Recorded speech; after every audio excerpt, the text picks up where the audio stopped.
الحمد للہ رب العالمین والصلاة والسلام علی سید المرسلین اما بعد فاعوذ باللہ من الشیطان الرجیم بسم اللہ الرحمن الرحیم قال اللہ تعالی فی القرآن المجید والفرقان الحمید وَأَقِيمُوا الصَّلَاةَ وَآتُوا الزَّكَاةَ صدق اللہ تعالی مولانا العظیم وبلغنا رسولہ النبی امین کریم ونحن علی ذلک لمن الشاہدین والشاکرین والحمد للہ رب العالمین۔ مولایا صلی وسلم دائما ابدا علی حبیبک خیر الخلق کلہم هو الحبیب الذی ترجى شفاعته لکل حول من الاحوال مقتحم محمد سید الکونین والثقلین والفریقین من عرب ومن عجم یا صاحب الجمال ویا سید البشر من وجهک المنیر لقد نور القمر لا يمکن الثناء كما كان حقه بعد از خدا بزرگ توئی قصہ مختصر ہزار بار بشویم دہن ز مشک و گلاب ہنوز نام تو گفتن کمال بے ادبیست۔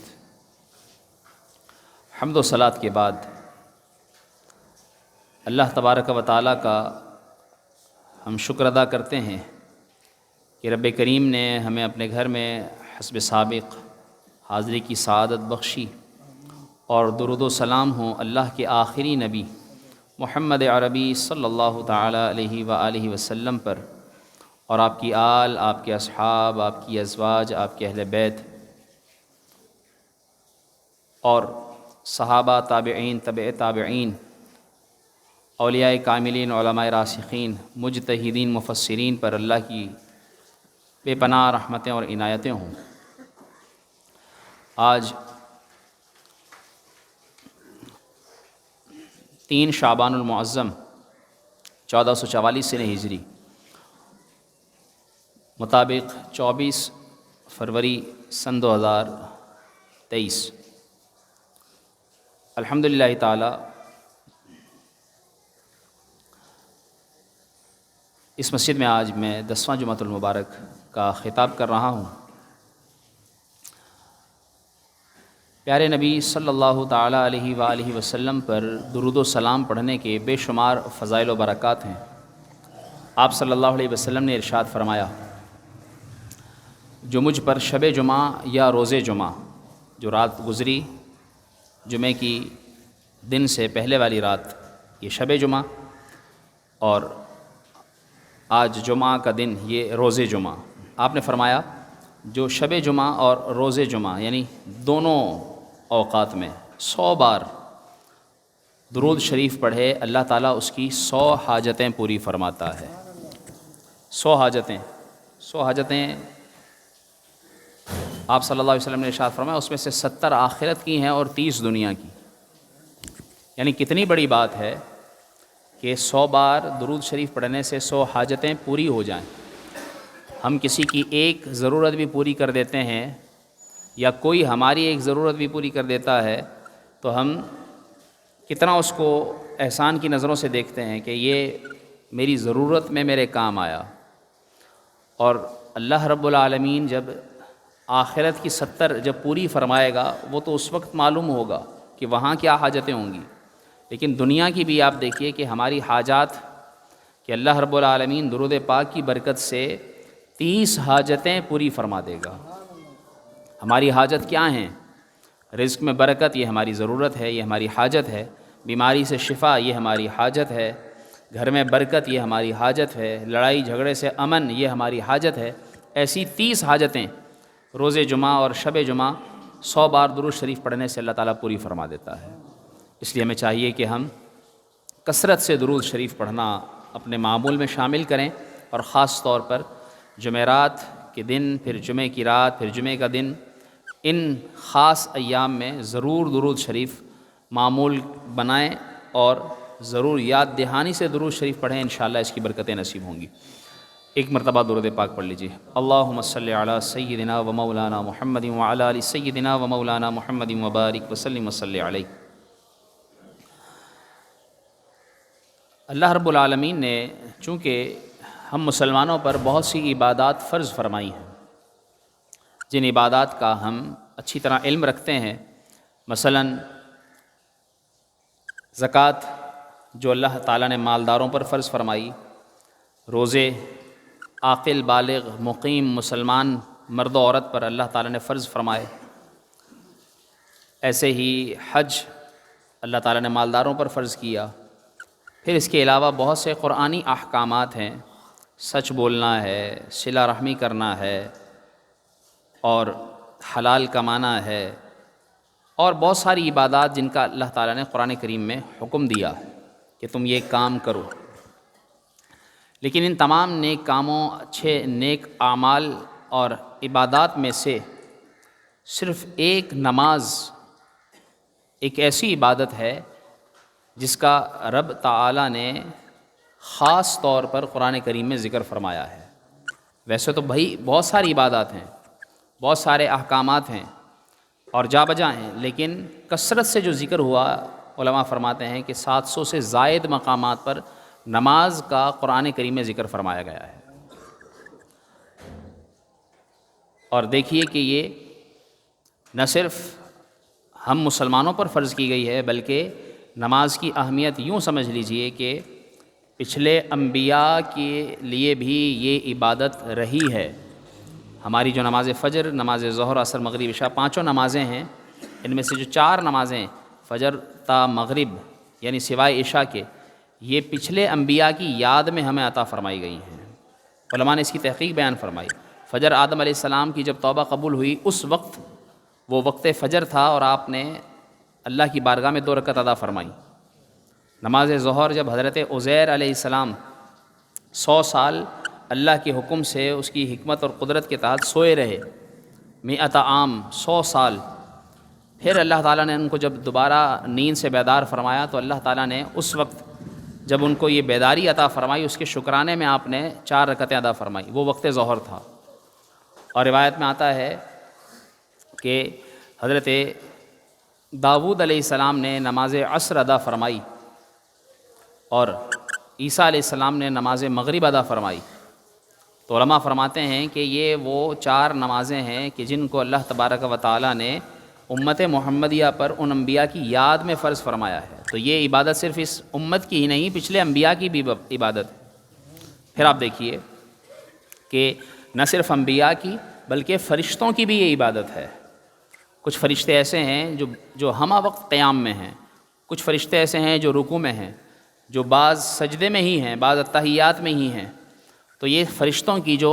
متفرق عبادت ہے، اللہ تعالیٰ نے مسلمانوں کی نماز والی عبادت میں ان فرشتوں کی متفرق عبادات کو ایک جگہ جمع فرما دیا ہے۔ تو یہ فرشتوں کی بھی عبادت ہے۔ اور پھر دیکھیے کہ احکامات آسمان سے زمین پر نازل فرمائے گئے، لیکن خاص نماز ایسا اللہ رب العالمین کا قرب کا ذریعہ، ایسی عبادت کہ جسے اللہ رب العالمین نے نبی صلی اللہ علیہ وآلہ وسلم کو آسمانوں پر معراج پر بلا کر نماز کا تحفہ عطا فرمایا ہے۔ کتنی اہمیت ہوگی اس نماز کی، یعنی اتنی ساری اہمیت سننے جاننے کے بعد پھر دیکھیے قرآن کریم میں اللہ تبارک و تعالیٰ نے اسے جہاں 700 سے زائد مقامات پر ذکر فرمایا، کہیں ایمان بالغیب کے ساتھ یہ خاصیت بیان فرمائی کہ جو لوگ غیب پر ایمان رکھتے ہیں ان کی عادت یہ ہوتی ہے کہ وہ نماز قائم کرتے ہیں۔ ایمان بالغیب والوں کی عادت کیا ہوتی ہے کہ وہ نماز قائم کرتے ہیں۔ ایک مقام پر اللہ رب العالمین نے اسے حکم کے طور پر بیان فرمایا، اقیم الصلاۃ، نماز کو قائم کرو۔ اب قائم کرنا کیا ہے وہ میں عرض کرتا ہوں۔ اسی طرح قرآن کریم میں ایک مقام اللہ نے ارشاد فرمایا، استعینوا بالصبر والصلاۃ، صبر کیسا عمل ہے کہ جس کے متعلق اللہ نے فرمایا ان اللہ مع الصابرین، اللہ صبر والوں کے ساتھ ہے۔ اور اس عمل کے ساتھ اللہ تبارک و تعالیٰ نے نماز کو بیان فرمایا ہے کہ تم نماز سے اور صبر سے مدد چاہو۔ اور ایک مقام پر اللہ رب العالمین نے یوں ارشاد فرمایا، وارکعوا مع الراکعین، اقیموا الصلاۃ وآتوا الزکاۃ وارکعوا مع الراکعین، نماز قائم کرو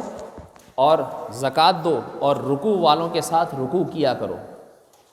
تو باقاعدہ اس کے خاص ایک وصف کا بھی ذکر فرمایا، یعنی اس کے ایک حصے کا، رکوع کا۔ ایسے ہی قرآن کریم میں کئی مقامات پر سجدے کا خاص ذکر فرمایا گیا ہے۔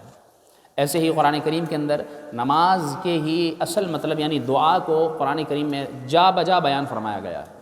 اور دعا کو خاص ذکر فرمایا گیا ہے۔ ان تمام باتوں سے ہمیں کیا اشارہ ملتا ہے کہ نماز بہت ہی اہم ترین عبادت ہے۔ اس کی اہمیت اگر یوں سمجھنی ہو کہ آپ دیکھیے کہ اللہ رب العالمین نے نہ صرف اس کے احکام بیان فرمائے، اللہ تبارک و تعالیٰ نے نماز پڑھنے والوں کے لیے خوشخبریاں بھی بیان فرمائی ہیں۔ اللہ تعالیٰ نے فرمایا کہیں پر کہ نماز پڑھنے والوں کے لیے خوشخبری ہے، اور وہ خوشخبری کیا ہے؟ اللہ تعالیٰ نے ایمان والوں کے لیے فرمایا کہ جو نماز ادا کرتے ہیں اللہ تبارک و تعالیٰ ان سے محبت فرماتا ہے، اللہ ان سے محبت فرماتا ہے۔ لہم اجرہم، اور ان کے لیے اجر ہے، اور ایسا اجر ہے جو ختم نہیں ہوگا۔ اور فرمایا گیا کہ نماز ایمان والوں پر باندھے ہوئے وقت میں، ان الصلاۃ کانت علی المؤمنین کتابا موقوتا، وقت مقررہ پر نمازیں فرض فرمائی گئی ہیں کہ خاص وقت میں نماز ادا کی جائے۔ آپ دیکھیے کہ بہت سارے ایسے اعمال ہیں جو متفرق اوقات میں یا بغیر کسی تعیین یا تقیید وقت کے ادا کی جا سکتی ہیں۔ کوئی صدقہ خیرات کرے کسی بھی وقت کرے، کوئی صلہ رحمی کرے کسی بھی وقت کرے، والدین کی فرما برداری کرے کسی بھی وقت کرے، لیکن نماز خاص وقت میں بیان کی گئی کہ خاص وقت میں ادا کرنی ہے، اور جب کوئی کام خاص وقت میں کیا جاتا ہے وہ اہم ہوتا ہے۔ اسی طریقے سے نہ صرف اللہ تعالیٰ نے نماز پڑھنے کا عام حکم دیا، بلکہ اللہ تعالیٰ نے اپنے اہل و عیال کو بھی نماز پڑھنے کی تاکید کرنے کا حکم ارشاد فرمایا ہے۔ فرمایا وَأْمُرْ أَهْلَكَ بِالصَّلَاةِ، اپنے گھر والوں کو نماز کا کہا کرو، نماز کا حکم دیا کرو۔ اسی لیے روایت میں آیا کہ رسول اللہ صلی اللہ تعالیٰ علیہ وآلہ وسلم 8 ماہ تک نماز فجر میں حضرت علی کرم اللہ تعالیٰ وجہہ الکریم کے دروازے پر تشریف لاتے اور بآواز بلند ارشاد فرماتے الصلاۃ، نماز کا وقت ہو گیا، اور یوں کرنے کے بعد فرماتے رحمکم اللہ، اللہ تعالیٰ تم پر رحم فرمائے۔ 8 مہینے تک حضرت علی کے دروازے پر تشریف لاتے، اور پھر دیکھیے ہم خاص طور پر ہم مسلمان جس نماز کا ہمیں حکم دیا گیا ہے، اور اس نماز کو ہم اپنی کمائی، اپنے کام، اپنے کاروبار، اپنے دکان، اپنی نوکری کی وجہ سے جہاں ترک کرتے ہیں، اس کے متعلق واضح الفاظ میں قرآن کریم میں اللہ تعالیٰ نے فرمایا لا نسألک رزقا، بندو ہم تم سے ہم رزق نہیں مانگتے، وَنَحْنُ نَرْزُقُكَ، رزق تو ہم تمہیں عطا فرماتے ہیں، ہم تم سے رزق کا مطالبہ نہیں کرتے، تم ہم سے مطالبہ کرتے ہو، اور ہم ہی تمہیں رزق عطا فرماتے ہیں۔ اور جب ہم تمہیں رزق عطا فرماتے ہیں تو اس رزق کی خاطر جو ہم نے تمہیں دینا ہے تم ہمارے حکم یعنی نماز کو کیوں چھوڑ دیتے ہو؟ لوگ نیند کی خاطر نماز چھوڑ رہے ہیں، کاروبار کی خاطر نماز چھوڑ رہے ہیں۔ جمعے کے دن دیکھیے باقاعدہ حکم ہے کہ جب اذان جمعہ ندائے صلاۃ دے دی جائے فاسعوا الی ذکر اللہ، اللہ کے ذکر کی طرف دوڑو، کوشش کرو، اور اس وقت تجارت کرنا حرام قرار دیا گیا۔ کتنے سارے لوگ ہیں اس دوران بھی کاروبار میں مصروف رہتے ہیں، حالانکہ جمعے کے دن بعد نماز جمعہ یعنی جمعہ کی نماز پوری ہونے کے بعد پھر فرمایا گیا کہ اب تم رزق کے لیے نکلو، فَإِذَا قُضِيَتِ الصَّلَاةُ فَانتَشِرُوا فِي الْأَرْضِ وَابْتَغُوا مِن فَضْلِ اللَّهِ، کہ جب نماز پوری ہو جائے، نماز جمعہ ادا ہو جائے، پھر تم پھیل جاؤ زمین میں اور اللہ کا فضل تلاش کرو۔ تو یہ سارے احکام ہمیں اس بات کی طرف اشارہ دیتے ہیں، اور باقاعدہ پھر اللہ نے فرما دیا وَمَا خَلَقْتُ الْجِنَّ وَالْإِنسَ إِلَّا لِيَعْبُدُونِ، ہم نے تو انسانوں اور جنات کو اپنی عبادت کے لیے پیدا فرمایا۔ ان تمام باتوں کا کیا منشا یہ ہے کہ کیا مطلب نماز کی وجہ سے کمانا چھوڑ دیں؟ ایسا نہیں، بلکہ کمائیں، لیکن ساتھ ساتھ اللہ تبارک و تعالیٰ نے جو نماز کا حکم ارشاد فرمایا ہے اس نماز کے حکم کی اہمیت کو سمجھنے کی کوشش کریں۔ آپ صلی اللہ تعالیٰ علیہ وآلہ وسلم نے ارشاد فرمایا، آج دیکھیے نا کہ جس طرح ہم رزق کی وجہ سے، کمائی کی وجہ سے، اپنے کھیل کود کی وجہ سے یا کہیں سفر کی وجہ سے نمازیں چھوڑ دیتے ہیں، آپ صلی اللہ تعالیٰ علیہ وسلم نے فرمایا جسے آخرت کی فکر ہو اور اللہ تبارک و تعالیٰ اس کی اس آخرت کی فکر کی وجہ سے اس کے دل کو غنی فرما دیتا ہے، یعنی اس کا دل بے نیاز کر دیتا ہے، اس کا دل امیر ہو جاتا ہے۔ امیری پیسے کی نہیں، امیری دل کی غنا، قناعت اور دل کی بے نیازی ہے، جس کا دل بڑا ہے، آپ صلی اللہ علیہ وسلم نے ارشاد فرمایا پھر جس کا دل غنا سے بھر دیا جائے اور وہ آخرت کی فکر رکھتا ہو، جسے آخرت کی فکر ہوگی وہ نماز کیسے قضا کرے گا، وہ نماز کیسے بھول جائے گا، وہ نماز کیسے چھوڑ دے گا۔ پھر آپ نے فرمایا پھر جب اللہ کی خاطر کوئی فکر آخرت رکھتا ہے اور اس کا دل غنا سے بھر دیا جاتا ہے تو اللہ تعالیٰ اس کے بکھرے ہوئے کاموں کو ایک جگہ جمع فرما دیتا ہے، اس کے کام آسان فرما دیتا ہے۔ اور آپ نے فرمایا پھر دنیا اس کے پاس خود ذلیل ہو کر آتی ہے، دنیا اس کے پاس چل کر آتی ہے، اور جبکہ جو دنیا کی فکر کرے جس طرح ہم کرتے ہیں، دنیا کی فکر، کمانے کی فکر، آپ نے فرمایا کہ جو دنیا کی فکر کرے پھر اللہ تعالیٰ اس کی دونوں آنکھوں کے سامنے محتاجی اور اس کے جمع کاموں کو بھی، اس کے کام چھوٹے بھی ہوں کم بھی ہوں وہ بھی بڑھا دیتا ہے، اس کے کاموں کو بکھیر دیتا ہے، اور پھر بھی اسے مال اتنا ہی ملتا ہے جتنا اس کے لیے مقدر کیا گیا ہوتا ہے۔ تو معلوم ہوا کہ آخرت کی وجہ سے نماز کی فکر ہونی چاہیے، اور نماز کی وجہ سے اپنے کاموں کو چھوڑنا چاہیے۔ نماز سے یہ مت کہو کہ مجھے کام ہے، بلکہ کام سے یہ کہو کہ مجھے نماز کا وقت، میری نماز پہلے ہے۔ آپ صلی اللہ علیہ وسلم نے ارشاد فرمایا جو شخص تمام فکروں کو چھوڑ کر ایک چیز یعنی آخرت کی فکر سے تعلق رکھے گا، اللہ تعالیٰ اس کے دنیاوی کام اپنے ذمے لے لے گا۔ سبحان اللہ، کتنی بڑی بات ہے، اللہ اس کے کام اپنے ذمے لے لے گا، اور جو دنیا کی فکروں میں لگا رہے گا پھر اللہ کو اس کی کچھ پرواہ نہیں، وہ چاہے کہیں بھی مرے۔ آپ صلی اللہ علیہ وسلم نے ارشاد فرمایا اے انسان، اللہ تعالیٰ فرماتا ہے تو میری عبادت کے لیے فارغ ہو جا، میں تیرا سینہ غنا سے بھر دوں گا اور تیری محتاجی کا دروازہ بند کر دوں گا، اور اگر تو ایسا نہیں کرے گا تو پھر میں تیرے دونوں ہاتھ مصروف کر دوں گا اور تیری محتاجی کا دروازہ تجھ پر کھول دوں گا، پھر تو محتاج ہی رہے گا۔ اس لیے میری عبادت کے لیے خود کو فارغ کر لے، یعنی سارے کام چھوڑ دے۔ اور اس سے قرآن کریم کی طرف اشارہ ملتا ہے، قرآن کریم میں اللہ تعالیٰ نے فرمایا وَمَن يَتَّقِ اللَّهَ يَجْعَل لَّهُ مَخْرَجًا وَيَرْزُقْهُ مِنْ حَيْثُ لَا يَحْتَسِبُ، کہ جو اللہ سے تقوی اختیار کرتا ہے، اللہ کے تقوی کی خاطر نماز ادا کرتا ہے، اللہ کی تقوی کی خاطر گناہ سے بچتا ہے۔ ظاہر سی بات ہے نماز چھوڑنا گناہ ہے، تو جب اس نماز چھوڑنے کے گناہ کو چھوڑ دے گا اور نماز پڑھے گا، یرزقہ من حیث لا یحتسب، پھر اللہ تعالیٰ اسے وہاں سے رزق عطا فرماتا ہے جہاں اس کا گمان بھی نہیں ہوتا، اس کا دھیان بھی نہیں جاتا، اس کی سوچ بھی نہیں ہوتی، وہاں سے اسے رزق ملتا ہے۔ اور کتنی اہمیت بیان کی جائے نماز کی،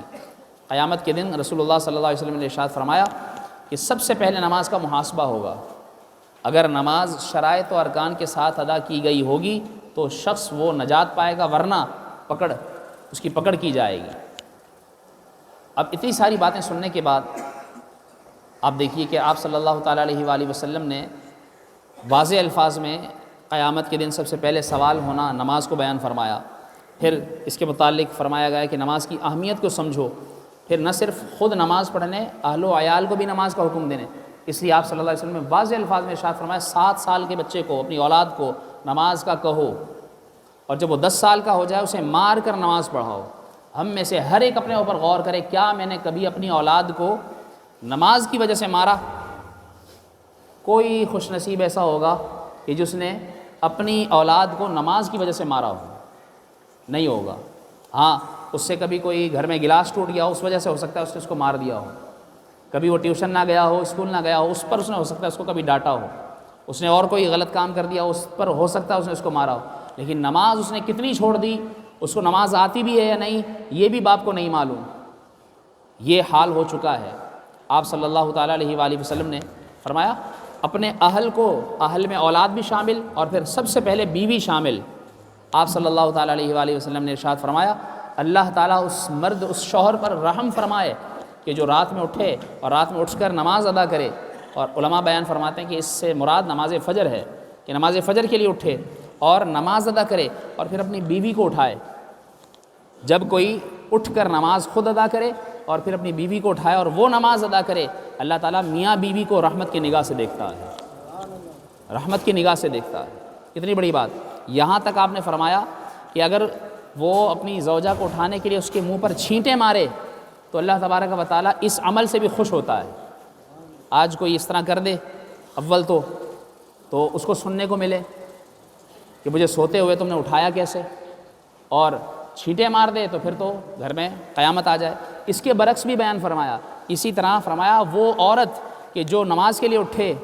اور نماز پڑھے اور اپنے شوہر کو نماز کے لیے اٹھائے، اور اگر وہ نہ اٹھے تو آپ نے فرمایا اسے اٹھانے کے لیے اس کے منہ پر چھینٹیں مارے، اور جب وہ یہ عمل خوشی سے کریں تو اللہ تبارک و تعالیٰ دونوں کو رحمت کی نگاہ سے دیکھتا ہے۔ جن پر اللہ تبارک و تعالیٰ رحمت کی نگاہ فرمائے، جنہیں اللہ تبارک و تعالیٰ رحمت کی نظر سے دیکھے، تو آپ دیکھیے کہ اللہ رب العالمین انہیں رحمت کی نگاہ سے دیکھتا ہے۔ کتنی بڑی بات ہے کہ اللہ کی رحمت کی نگاہ ان پر پڑتی ہے۔ اور افسوس آج نہ بیوی کو اٹھانے کا ذہن نماز کے لیے، نہ شوہر کو بیوی اٹھائے، نہ اپنے بچوں کو اٹھائے، تو مجھے بتائیے کہ گھر میں پھر بے برکتی نہ ہو تو کیا ہو؟ گھر میں لڑائی جھگڑے نہ ہوں تو کیا ہو؟ گھر کے اندر سے ہر چیز ختم ہوتی چلی جائے، اتفاق ختم، برکت ختم، سلوک ختم، آپس کی رشتہ داریاں ختم، رشتے ختم، سب کچھ یہ نہ ہو تو پھر کیا ہو؟ جب اللہ کے حکم پر عمل نہ ہو۔ اور پھر آپ نماز کی عبادت کو تو یہ دیکھیے کہ نہ صرف اللہ تعالیٰ کے احکامات ہیں، اس پر فضائل ہیں، اس میں ہماری جسمانی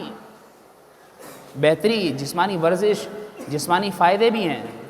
ماہرین کا کہنا ہے کہ اللہ تبارک و تعالیٰ نے یہ جو نماز کا عمل مسلمانوں کو دیا ہے،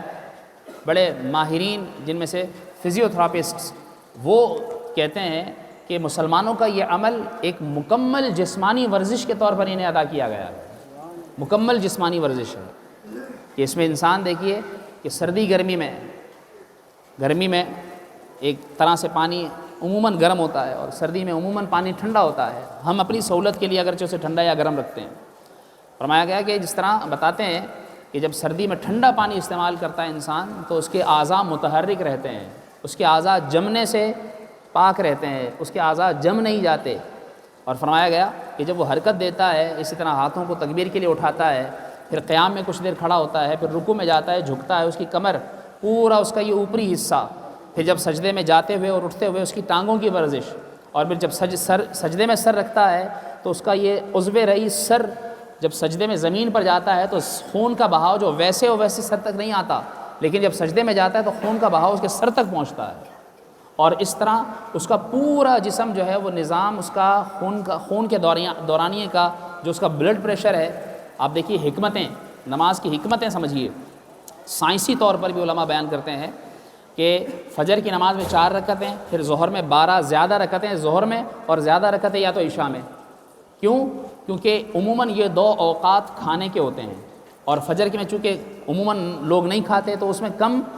4 رکعتیں ہیں کہ اس میں جو ہے وہ بلڈ پریشر کو بڑھانے کی ضرورت نہیں ہے۔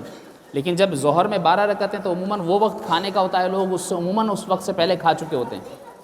تو وہ وقت اب اس سے ہمیں اشارے کیا مل رہے ہیں؟ دیکھیں کہ نماز سے پہلے کھانا کھا لینا چاہیے، نماز ظہر سے پہلے، اور اسی طرح نماز عشاء سے پہلے رات کا کھانا کھا لینا چاہیے۔ آج جو ہم بیماریوں کے شکار ہیں کہ صبح کا ناشتہ ہی جو ہے وہ 10 بجے، 11 بجے، 12 بجے، 1 بجے کرتے ہیں لوگ، ٹھیک ہے، اس کے بعد دوپہر کا کھانا شام 4-5 بجے کھاتے ہیں، پھر رات کا کھانا رات کو 10 بجے، 11 بجے، 12 بجے، 1 بجے لوگ رات کو، کبھی تو مجبوری ہے اس کا، میں یہ نہیں کہتا، ٹھیک ہے، لیکن عموماً عام معمول ہی ہونا چاہیے۔ اب اس میں حکمت کیا ہے کہ جب انسان کھانا کھا کر نماز ادا کرے گا، 12 رکعتیں، 12 رکعتوں میں وہ 24 سجدے ادا کرے گا، 24 بار وہ 12 بار اٹھے گا بیٹھے گا، یہ اس کی مکمل ورزش ہوگی، تو اس کو بلڈ پریشر جو اس کو نارمل رکھنے کے لیے ضرورت ہے کہ وہ جتنی ورزش کرے گا اس کا نارمل بلڈ پریشر کے اندر جو اگر کولیسٹرول بڑھ رہا ہے، کھانے کے بعد عموماً جسم میں کولیسٹرول بڑھتا ہے، اس کے بعد کھانے کے بعد عموماً بلڈ میں شوگر بڑھتی ہے، تو اگر اس طرح کی یہ ورزش ہو جائے تو ماہرین کہتے ہیں کہ اس طرح اٹھک بیٹھک کرنے سے بھی اس کا بلڈ پریشر بھی اور اس کا کولیسٹرول بھی کھانے کے مضر اثرات سے محفوظ ہو کر اس کے جسم کو فائدہ پہنچانا شروع کر دیتا ہے، اور نماز پڑھنے والے کو یہ فائدہ بنا کسی اور مشقت کے عطا ہو جاتا ہے۔ اسی طرح نماز عشاء میں آپ دیکھیے، پھر خاص پر رمضان میں سارا دن نہ کھانے کے بعد جب مغرب کے بعد لوگ عموماً کھاتے ہیں اور زیادہ کھا لیتے ہیں، تو پھر نماز عشاء میں دیکھیے، نماز عشاء کی 17 رکعتوں کے ساتھ مزید 20 رکعتیں تراویح کی، 37 رکعتیں وہ ادا کرتا ہے، سارا کھانا اسی نماز میں ہی اس کا ہضم ہو جاتا ہے یا نہیں ہے؟ ایسی یہ حکمتیں نماز کے اندر رکھی گئی ہیں۔ اس کے علاوہ آپ دیکھیے کہ اس کے ثوابات رسول اللہ صلی اللہ تعالیٰ علیہ وسلم نے کیسے ثواب بیان فرمائے۔ آپ نے فرمایا جو فجر اور عشاء کی نماز ادا کرے گا، اللہ تعالیٰ اسے پوری رات عبادت کا ثواب عطا فرمائے گا۔ فجر اور عشاء یہ دو ہی بھاری ہیں نا، صبح کی نیند، میٹھی میٹھی نیند ہو، رات بھر کا تھکا، دن بھر کا تھکا ہوا، جب رات کی نیند پوری آج کل ویسے ہی جب لوگ سوتے ہی رات کو 12 بجے کے بعد ہیں، 1 بجے 2 بجے، تو پھر وہ فجر میں کہاں اٹھیں گے؟ لیکن ایسے وقت میں جو اپنی آدھی نیند چھوڑ کر، اور ویسے ہی فجر کے وقت میں اٹھنا بڑا مشکل ہوتا ہے، تو اپنی نیند چھوڑ کر اٹھنا، نرم نرم بستر چھوڑ کر اٹھنا، یہ بڑی ہمت کا کام ہے، اس وقت اٹھنا۔ اور پھر عشاء کی نماز بھاری نماز ہے، فرمایا گیا منافق کی اور مسلمان کی پہچان یہ ہے کہ وہ نماز عشاء اور نماز فجر اس پر بھاری ہوگی، منافق پر، اور جو سچا مسلمان ہوگا وہ نماز فجر کا اور نماز عشاء کا پابند ہوگا۔ تو نماز فجر اور عشاء کی کتنی اہمیت۔ اسی طریقے سے آپ نے فرمایا کہ جو فجر اور عصر، یعنی سورج نکلنے سے پہلے فجر اور سورج غروب ہونے سے پہلے عصر، جو یہ نمازیں ادا کرے گا، فرمایا کبھی یہ نمازیں قضا نہ کرنے والا اور یہ نماز پابندی سے پڑھنے والا جہنم کی آگ میں داخل نہیں کیا جائے گا۔ آپ صلی اللہ علیہ وسلم نے فرمایا 5 نمازیں میل دھو دیتی ہیں، اور ایسے فرمایا کہ درخت کے پتوں کو ہلا کر، فرمایا ٹہنیوں کو جھاڑا، پتے جھڑے سردی کے موسم میں، خزاں کے موسم میں، فرمایا جیسے یہ پتے جھڑ رہے ہیں، نماز ادا کرنے والے کے گناہ اس طرح جھاڑ دیے جاتے ہیں۔ آپ صلی اللہ علیہ وسلم نے فرمایا جس کے گھر کے سامنے مسجد ہو اس کے لیے کیا فضیلت ہے؟ فرمایا صحابہ سے پوچھا، اس کی مثال تو میں بیان کرتا ہوں کہ کسی کے گھر کے سامنے نہر بہہ رہی ہو اور وہ اس نہر میں 5 مرتبہ دن میں نہائے، تو آپ نے فرمایا کیا اس پر کوئی میل رہ جائے گا؟ آپ نے فرمایا 5، ہم تو ہفتے میں 1 بار نہاتے ہیں، بہت سے لوگ جو جمعے کے دن بھی بعض لوگ نہیں نہاتے، بعض لوگ ایسے ہیں 4 دن بعد نہاتے ہیں۔ تو نہانا صفائی کا دراصل ایک عمل ہے، صفائی کے اس عمل کو اپنانا چاہیے۔ دراصل یہ چھوٹے چھوٹے اشارے دے رہا ہوں، آپ سمجھیے، میں سب کو نہیں کہتا، لیکن بہت سے ایسے لوگ ہیں جو 1 ہفتے بعد نہاتے ہیں، جو 3 دن بعد نہاتے ہیں۔ مسلمان کو چاہیے کہ اپنی صفائی کا بڑا خیال رکھے، کبھی مجبوری ہے، ورنہ اپنے جسم کی جتنی صفائی رکھے گا، جتنا صاف رہے گا، اللہ تبارک و تعالیٰ اس کے جسمانی صفائی کی برکت سے اس کے باطن کو بھی صفائی کا ایک تحفہ، گویا کہ اس کے باطن کو صفائی کی نعمت عطا فرما دیتا ہے۔ اس لیے دعا کیا ہے؟ آئینہ دیکھنے کی، اللہم کما حسنت خلقی فحسن خلقی، کہ یا اللہ جس طرح تو نے میرا چہرہ، میری خلقت کو اچھا بنایا ہے، میرے اخلاق کو بھی اچھا بنا دے۔ تو انسان جب ظاہر صاف رکھتا ہے، اللہ تعالیٰ اس کا باطن بھی صاف فرما دیتا ہے۔ تو ظاہر صاف رکھے، باطن صاف ہو جائے گا۔ تو صفائی اہمیت کی حامل۔ تو فرمایا آپ صلی اللہ علیہ وسلم کی کوئی 5 بار نہائے تو اس کے جسم پر میل باقی رہے گا۔ صحابہ نے کہا یا رسول اللہ 5 بار نہانے والے کے جسم پر کہاں میل رہے گا؟ تو آپ نے فرمایا ایسی کسی کے گھر کے سامنے مسجد ہو اور وہ اس میں آ کر 5 نمازیں ادا کرے تو وہ گناہ سے پاک صاف کر دیا جاتا ہے۔ کتنی پیاری بات ہے، کتنے لوگوں کے گھروں کے قریب مسجد ہے، جہاں تک آواز جاتی ہے سمجھ لیجئے وہ مسجد کے قریب ہیں۔ تو وہ لوگ مسجد میں نہ آئیں اور اپنے اوپر جو ہے وہ اس طرح کی یہ نعمتیں، اللہ کی یہ نعمتوں کی بارشیں اپنے اوپر نہ کروائیں، تو ایسے لوگ بڑے محروم ہیں۔ اس میں حکمتیں کتنی ہیں۔ نماز پڑھنے والا دن میں 5 بار خدا کو گویا یاد کرتا ہے۔ نماز پڑھنے والا نماز میں جب درود شریف پڑھتا ہے تو اسے رسول اللہ صلی اللہ علیہ وسلم پر درود و سلام پڑھنے کا بھی موقع ملتا ہے۔ نماز باجماعت پڑھنے والا مسجد میں آ کر نماز ادا کرتا ہے تو اسے قرآن سننے کا بھی موقع ملتا ہے۔ نماز پڑھنے والا جب نماز ادا کرتا ہے تو اللہ کے گھر میں آتا ہے، اللہ کا مہمان بن کر آتا ہے، اللہ کی طرف سے آنے والی ملنے والی دعوت کو گویا قبول کرتا ہے۔ اسے کہا جاتا ہے حی علی الصلاۃ، حی علی الفلاح، آؤ نماز کی طرف، کامیابی کی طرف، تو وہ اس دعوت پر لبیک کہتا ہوا آتا ہے اور آ کر اللہ تبارک و تعالیٰ کے گھر میں گویا اس دعوت کو پورا کرتا ہے۔ جب ہم کسی کو دعوت دیتے ہیں اور وہ دعوت پر آتا ہے تو ہم اس کا شکریہ ادا کرتے ہیں، مہربانی ہماری دعوت پر آئے، تو اللہ تبارک و تعالیٰ بھی خوش ہوتا ہے کہ یہ میری دعوت پر میرے گھر میں آیا۔